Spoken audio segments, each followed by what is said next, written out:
এতদিন টিভি বা খবরের কাগজ থেকে যা বুঝতে পারলাম, করোনা খুব খারাপ না।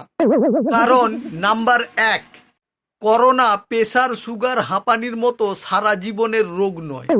নাম্বার দুই, এটা কিডনি বা ক্যান্সারের মতো ব্যয়বহুল রোগ নয় যে ঘটি বাটি বিক্রি করতে হবে।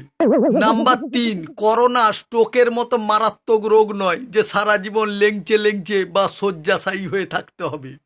নাম্বার চার, করোনা রোগীকে প্রাইভেট চিকিৎসক বা নার্সিংহোম ভর্তিই নেবে না, অর্থাৎ পয়সা চোষারও জায়গা বন্ধ।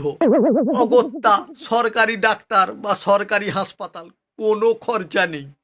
নাম্বার পাঁচ, সাধ্য শান্তি করে লোক খাওয়ানোরও দরকার নেই, কেউ আসবে না।